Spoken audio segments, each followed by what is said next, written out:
இந்த வார்த்தைய சொன்னவங்க கோடீஸ்வரர் ஆகாம போனதா சரித்திரமே கிடையாது. கோடீஸ்வர யோகத்தை நமக்கு அள்ளி தரக்கூடிய அதிசக்தி வாய்ந்த ஒரு வார்த்தைய பத்தி தான் இந்த பதிவுல நாம பார்க்க போறோம். இது என்ன வார்த்தைன்னு தெரிஞ்சுக்கணுமா? வாங்க இந்த வீடியோல நாம தெரிஞ்சுக்கலாம். வரகி பக்தர்கள் அனைவருக்கும் வணக்கம். இது நம்ம ஆதி வரகி யூடியூப் சேனல். வரகி அன்னையோட அருள் பரிபூரணமா எல்லாருக்குமே கிடைக்கணும்னு மனசார பிரார்த்தனை செஞ்சுக்கிட்டு நாம இந்த பதிவை ஆரம்பிக்கலாம். இன்னைக்கு மார்ச் மாசம் 13ஆம் தேதி புதன்கிழமை. அது மட்டும் இல்லாம சதுர்த்தி திதி. ரொம்ப ரொம்ப அற்புதமான நாள்னே சொல்லலாம். இந்த சதுர்த்தி திதி பாத்தீங்கன்னா விநாயகரோட வழிபாட்டுக்கு உகந்தது. நம்ம வாழ்க்கையில இருக்கக்கூடிய தடைகளை நீக்கக்கூடிய சக்தி வாய்ந்த தெய்வம் தான் விநாயகர். அப்படிப்பட்ட விநாயகரோட வழிபாட்டுக்கு உகந்த சதுர்த்தி திதி புதன்கிழமையோட சேர்ந்து வர்றது ரொம்ப ரொம்ப சக்தி வாய்ந்தது. இந்த புதன்கிழமையும் பாத்தீங்கன்னா பெருமாள் மற்றும் விநாயகரோட வழிபாட்டுக்கு உகந்த நாள். இப்படி விநாயகரோட வழிபாட்டுக்கு உகந்த புதன்கிழமையில வரக்கூடிய சதுர்த்தி திதி நமக்கு இன்னமுமே விசேஷமானது. இன்னைக்கு நமக்கு வளர்பிறை சதுர்த்தி திதி. அதனால பணவரவு அதிகரிக்கிறதுக்கான வழிபாடுகளையும் பரிகாரங்களையும் நாம செய்யும் போது நமக்கு கை மேல பலன் கிடைக்கும். உங்களுக்கு எவ்வளவு பண கஷ்டம் இருந்தாலும் சரி, எத்தனை கடன்கள் இருந்தாலும் சரி, பணவரவு அதிகரிக்கணும்னு சொல்லி இன்னைக்கு இப்ப நான் சொல்ல போற பரிகாரத்தை நீங்க செய்யுங்க. நிச்சயமா கை மேல பலன் கிடைக்கும். நமக்கு பணவரவு அதிகரிச்சிட்டாலே நம்ம வாழ்க்கையில இருக்கக்கூடிய பண கஷ்டமும் கடன் பிரச்சனையும் படிப்படியா குறைய ஆரம்பிக்கும். அந்த வகையில பணத்தை ஈர்க்கிறதுக்கு இன்னைக்கு நாம என்ன பண்ணணும்னு இப்ப நான் உங்களுக்கு சொல்றேன். இப்போ நான் உங்களுக்கு விநாயகருடைய சக்தி வாய்ந்த மந்திரத்தை தான் சொல்ல போறேன். அதனால சுத்தமா இருக்கிறவங்க மட்டும்தான் இந்த மந்திரத்தை சொல்லணும். ஆண்கள் பெண்கள் யாரு வேணாலும் இன்னைக்கு இந்த மந்திரத்தை சொல்லலாம். இன்னைக்கு இந்த மந்திரத்தை சொல்ல முடியாதவங்க வேற எப்பெல்லாம் சொல்லலாம்னு பாத்தீங்கன்னா, ஒவ்வொரு வாரமும் வரக்கூடிய திங்கட்கிழமைகள்லயும் புதன்கிழமைகள்லயும் அதே மாதிரி ஒவ்வொரு மாசமும் வரக்கூடிய சதுர்த்தி திதியிலையும் இந்த மந்திரத்தை சொல்லலாம். இந்த மந்திரத்தை முதல் முறை இப்பதான் நீங்க சொல்ல ஆரம்பிக்க போறீங்கன்னா வளர்பிறை சதுர்த்தி திதியில ஆரம்பிக்கிறது நல்லது.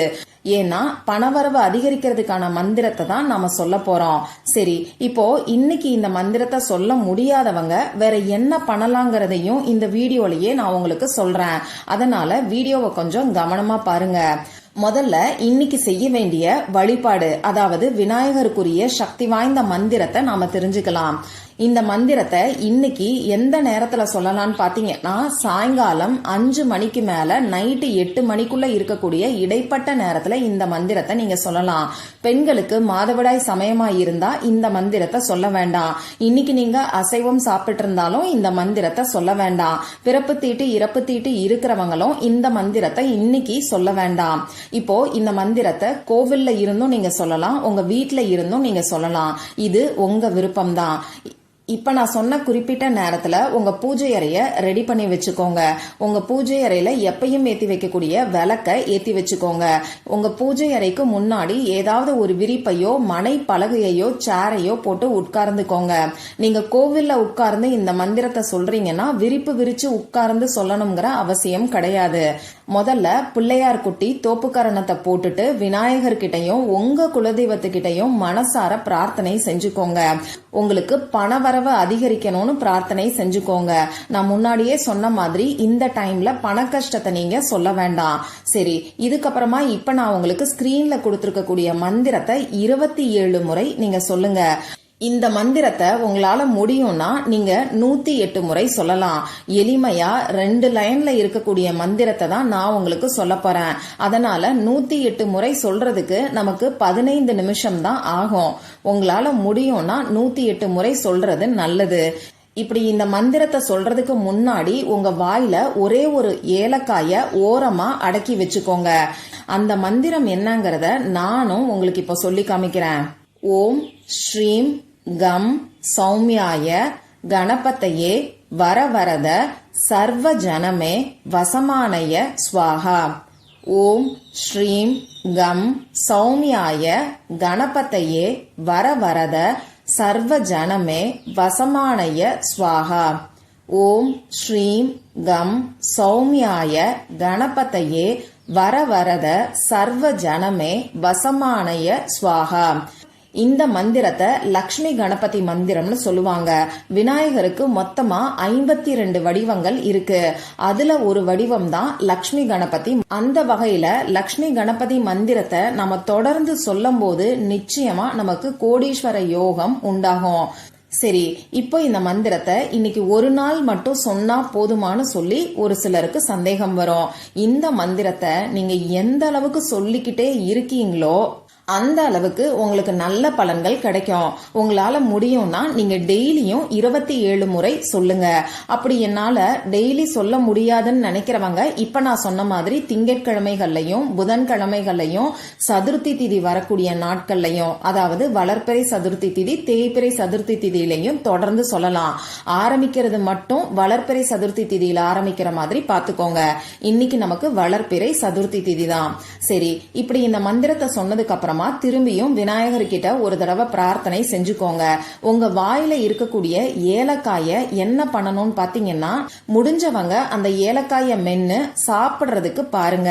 ஒரு சிலருக்கு ஏலக்காய வெறும் வாயில சாப்பிடுறதுக்கு பிடிக்காது. அப்படி இருக்கிறவங்க அந்த ஏலக்காய நல்லா மென்னுட்டு அதோட தோலை நீங்க குப்பையில போட்டுடலாம். இத செய்யவும் எனக்கு பிடிக்கலன்னு சொல்றவங்க அந்த ஏலக்காயை எடுத்து கால்படாத இடத்துல நீங்க போட்டுருங்க.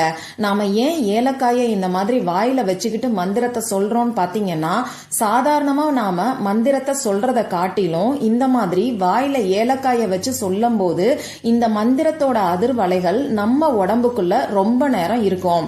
அதிர்வலைகள் இருந்தா நமக்கு என்ன அப்படின்னு சொல்லி ஒரு சிலருக்கு யோசிக்க தோணும். இந்த பிரபஞ்சத்துக்கு நம்மள சுத்தி வெளிவரக்கூடிய அதிர்வலைகள் மட்டும்தான் புரியும். மத்தபடி நம்ம பேசக்கூடிய வார்த்தைகள் எதுவும் இந்த பிரபஞ்சத்துக்கு புரியாது.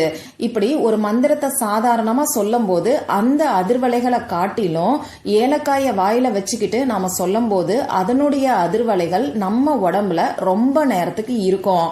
இப்படி அதிர்வலைகள் அதிகமா இருக்கக்கூடிய நேரத்துல நாம நினைக்கக்கூடிய விஷயங்கள் எல்லாமே நேரடியா இந்த பிரபஞ்சத்துக்கு போய் சேரும். அதனால நமக்கு கை மேல பலன் கிடைக்கும். உடனடியா பணவரவு அதிகரிக்கிறதுக்கான வாய்ப்புகள் நம்மளை தேடி வரும். சரி, ஒவ்வொரு முறை இந்த மந்திரத்தை சொல்லும் போதும் வாயில ஏலக்காய வச்சுக்கிட்டு சொல்லணுமான்னு கேட்டீங்கன்னா இது கட்டாயம் கிடையாது, உங்க விருப்பம்தான். இந்த மந்திரத்தை கோவில்ல உட்கார்ந்து நீங்க சொல்றீங்கன்னா எந்த ஒரு எண்ணிக்கை கணக்கும் நீங்க வச்சுக்க தேவையில்லை, எத்தனை முறை வேணாலும் சொல்லலாம். சரி, இப்போ இன்னைக்கு வழிபாடுகளை செய்ய முடியாதவங்க என்ன பண்ணலாம்னு நான் உங்களுக்கு சொல்றேன். அதாவது பெண்களுக்கு மாதவிடாய் சமயமாய் இருந்தா இப்ப நான் சொல்ற மாதிரி செய்யுங்க. பிறப்பு தீட்டு இறப்பு தீட்டு இருக்கிறவங்களும் இன்னைக்கு அசைவம் சாப்பிட்டவங்களும் இப்ப நான் சொல்ற மாதிரி செய்யுங்க. அதே மாதிரி நான் வீட்டுல இல்ல, கோவிலுக்கு போகக்கூடிய சூழ்நிலையும் எனக்கு கிடையாது, நான் ஆபீஸ்ல இருக்கேன், அதே மாதிரி எங்க சொந்தக்காரங்களோட வீட்டுல இருக்கேன், நான் என்ன பண்ணணும்னு சொல்லி ஒரு சிலர் கேட்பீங்க. நீங்களும் இப்ப நான் சொல்ற மாதிரி செய்யலாம். இப்ப நான் உங்களுக்கு விநாயகரோட திருநாமத்தை, அதாவது ஒரு ஸ்விட்ச் வேர்டை பத்தி தான் சொல்ல போறேன். இந்த திருநாமத்தை இன்னைக்கு நைட்டு 12 மணிக்குள்ள நீங்க எப்ப வேணாலும் சொல்லலாம். அமைதியா ரிலாக்ஸா இருக்கக்கூடிய சமயத்துல இந்த திருநாமத்தை நீங்க சொல்லுங்க. இந்த ஸ்விட்ச் வேர்டை பணம் சம்பந்தப்பட்ட பிரச்சனைகளுக்காக மட்டும் இல்லாம உங்களுக்கு எந்த வேண்டுதல் இருந்தாலும் அதுல இருக்கக்கூடிய தடைகள் நீங்கிறதுக்கு விநாயகரை உங்க மனசுக்குள்ள பிரார்த்தனை செஞ்சுக்கிட்டு இந்த ஸ்விட்ச் வேர்டை நீங்க சொல்லலாம். உங்க குலதெய்வத்துக்கிட்டையும் விநாயகர் கிட்டையும் மனசார பிரார்த்தனை செஞ்சுக்கோங்க. உங்க கஷ்டத்தை சொல்லி பிரார்த்தனை செய்ய வேண்டாம். உங்களுக்கு என்ன வேணுமோ அதை கேளுங்க. உதாரணத்துக்கு குழந்தை பாக்கியம் கிடைக்கணும், திருமணம் நடக்கணும், பணவரவு அதிகரிக்கணும், வேலை கிடைக்கணும், இந்த மாதிரி வரத்தை விநாயகர் கிட்ட கேளுங்க. அதுக்கப்புறமா இப்ப நான் ஸ்கிரீன்ல கொடுத்திருக்கக்கூடிய விநாயகருக்கான திருநாமத்தை நீங்க சொல்லுங்க. அந்த திருநாமம் என்னன்னு பாத்தீங்கன்னா விக்னேஸ்வராய. விக்னேஸ்வராய. இத உங்களால எத்தனை முறை சொல்ல முடியுமோ அத்தனை முறை சொல்லுங்க. வாயில ஏலக்காய வச்சுக்கிட்டு சொல்லலாமான்னு கேட்டீங்கன்னா இது உங்க விருப்பம் தான். இந்த 2 மெத்தட்ல ஏதாவது ஒண்ண இன்னைக்கு நம்பிக்கையோட ட்ரை பண்ணி பாருங்க. நிச்சயமா எல்லாருக்குமே கை மேல பலன் கிடைக்கும். இந்த பதிவு உங்களுக்கு பிடிச்சிருந்தா லைக் பண்ணிட்டு உங்க ஃப்ரெண்ட்ஸ் அண்ட் ஃபேமிலி கூட ஷேர் பண்ணுங்க. இந்த மாதிரி அந்தந்த நாளுக்கும் நேரத்துக்கும் திதிக்கும் உரிய வழிபாடுகளையும் பரிகாரங்களையும் நீங்க மிஸ் பண்ணாம தெரிஞ்சுக்கிறதுக்கு நம்ம சேனலை மறக்காம சப்ஸ்கிரைப் பண்ணிட்டு பக்கத்துல இருக்கக்கூடிய பெல் ஐகானையும் பிரஸ் பண்ணிக்கோங்க. மற்றும் ஒரு பயனுள்ள பதிவுல நாம சந்திக்கலாம். நன்றி.